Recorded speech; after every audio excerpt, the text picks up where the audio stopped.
Hi guys, it's me Jo and welcome to my channel. So, ang ibabahagi ko sa inyo ngayon guys is yung kasalanan ba yung pagkakaroon ng anxiety, panic attack, depression, or iba pang mga mental health problem.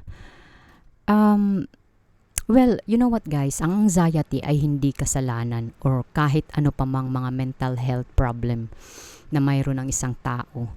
At ang iyong kawalan ng tiwala mo sa Panginoon ay hindi rin kasalanan. Hindi rin kasalanan ang mamuhay na parang kailangan mong alagaan ang iyong sarili dahil sa wala kang tiwala sa Panginoon na siyang nagbigay ng lahat, buhay, paghinga mo, at yung hanggang ngayon nandirito ka pa sa mundong ito, nakapiling mo pa yung mga mahal mo sa buhay. Ngunit hindi alam ng mga nakakarami, yung mga ibang tao na ang pagkakaroon ng depression, anxiety at panic attack at iba pang mga mental health ay maaaring mga bagay na ginagamit ng ating mahal na Panginoon upang himukin pa tayo tungo sa malalim na pananampalataya, malalim na connection sa Kanya. Kasi hindi lang porke na na mananampalataya ka lang kasi nag-struggle ka sa iyong buhay. Nananampalataya ka lang kasi nasa bingit ka ng nasa bingit ka ng isang problema na hindi mo magawa-gawang makatakas or makahanap ng solusyon. So yun ang para sa akin, na para sa akin yung nagkaroon ako ng depression, nagkaroon ako ng itong panic attack, anxiety. So, hindi ko ito ikinahihiya. Nung umpisa is I was like really denial na hindi ganoon, hindi ganoon ako. Kasi nung hindi ito yung Joan na nakilala ko nung nasa Pilipinas pa ako, but yung Joan na yun nung nasa Pilipinas pa is ang bata pa niya, na she just like discovering something. And of course nung nandito na ako, kasi syempre yung kumbaga iba yung cultural, iba yung kinagagalawan mo, tapos iba yung mga lingwahe, pagkain, oras, panahon. So maraming pagbabago.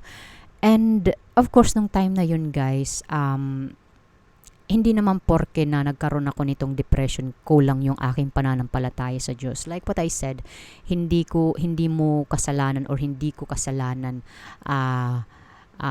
na nagkaroon ako nitong depression, kasi mahina ako, kasi hindi ko sinabi lahat sa aking pamilya. Well, bawat tao may mga choices na dapat talaga na tayo lang mismo muna ang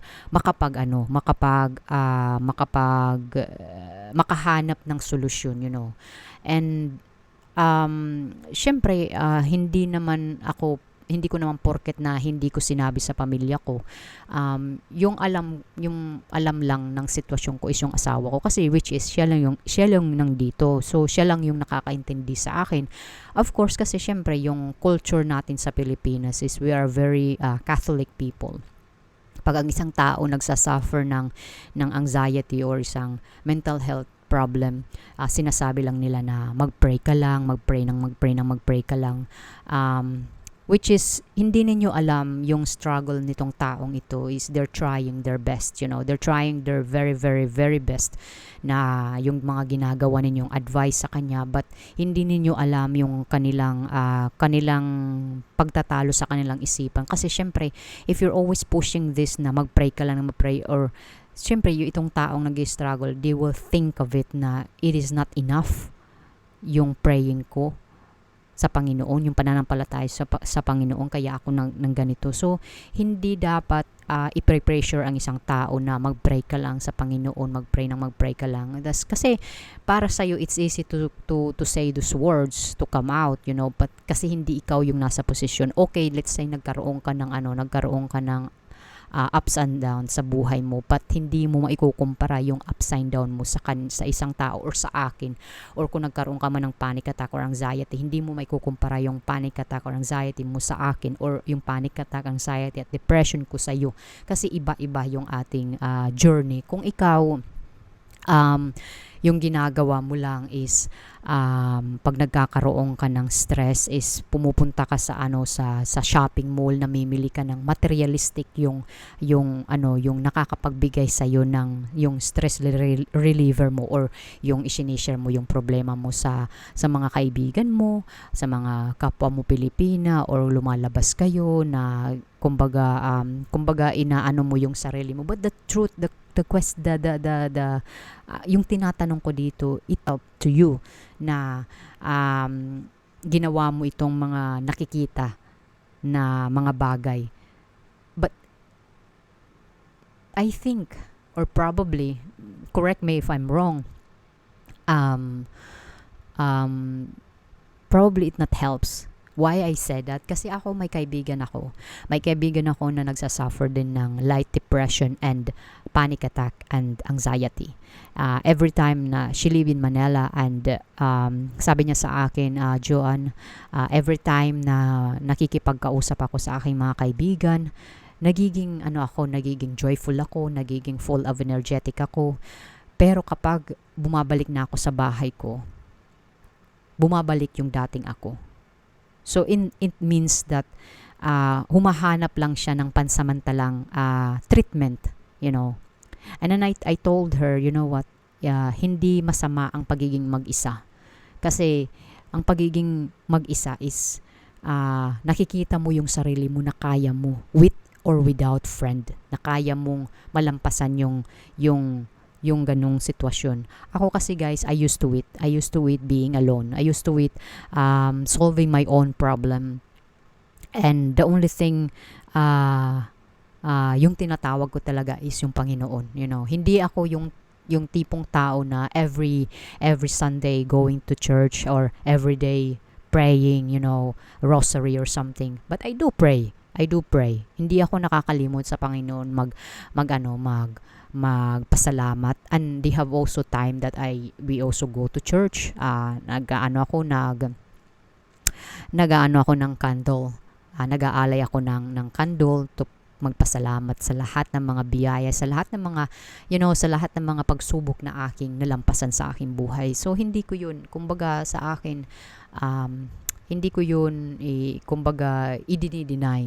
I am not talking about hypocrite things here. So, I'm just being realistic here, kasi ito yung totoong buhay natin dito sa mundo, right?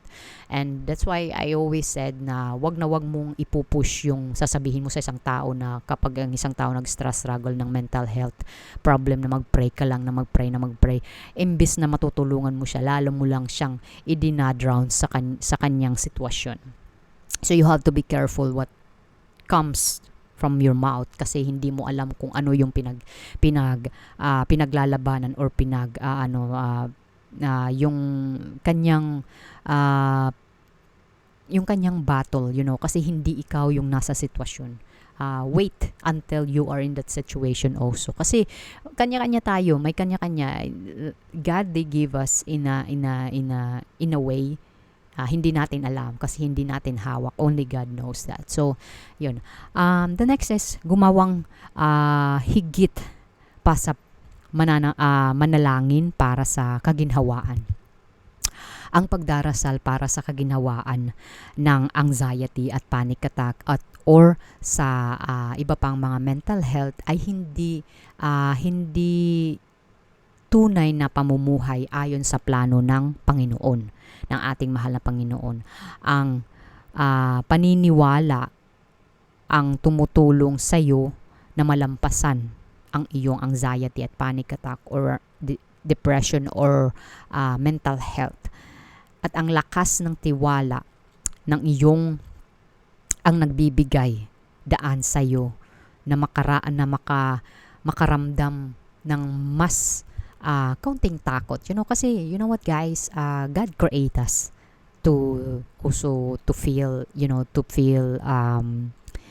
feel pain, to feel sad, to feel if we lost our loved ones, we grieve, we cry, we mourn. That's because God create us. That's why they said that tayong mga tao, tayo yung pinaka-perfect na ginawa ng Panginoon dito sa mundo. Kasi we feel sadness, we think and we discover everything, and it's just like na yung basta it is in my mind na bakit tayo yung pinaka-perpektong ginawa, nilikha ng Panginoon. So we can see it. We can see it now ourselves, And hindi ko na yun may explain sa inyo guys kasi you have to discover that yourself. Bakit nasabi ko na tayong mga tao ay yung perpektong nilikha ng Panginoon, perfect in a other way. But yung tao talaga is yung ng pinaka-perpektong ginawa ng Panginoon. Ang pagdarasal na pawiin lamang,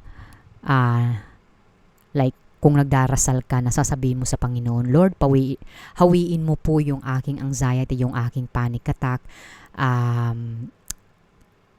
na tanggalin mo ito. Imbis na magiging okay, is magpapalala lalo. Ako kasi, when I pray to God, hindi ako nagsasabi sa Panginoon na, God, tanggalin mo naman itong depression ko. God, tanggalin mo naman itong panic attack ko. God, kumbaga, bigyan mo naman ako ng magandang buhay. You know what I pray to God? I always said, God, make me more stronger na harapin ko ito, na malampasan ko ito, na makaya ko to. At I always said that God give me kumbaga more na yung pananampalataya na makita ko yung pinupunto mo, yun ang yung pinipray ko sa Panginoon. Hindi ako Lord, kumbaga tanggalin mo itong din na nararanasan ko ngayon. No, I didn't pray for that. And of course, dahil ang Panginoon, ang mahal na Panginoon is malaki yung tiwala niya sa atin, sa personal natin, na yung personal na pagsisikap natin, at ang anxiety at panic attack ay hindi isang bagay na basta-basta na lamang aalisin ng ating mahal na Panginoon. Kasi itong panic attack, itong anxiety, itong depression, and all of the mental health problem is pinapakita dito kung gaano katatag nga tao, gaano ka-strong yung pananampalataya mo sa Kanya. Hindi lang yung hindi lang yung na pananampalataya, but deepest na pananampalataya mo sa Panginoon.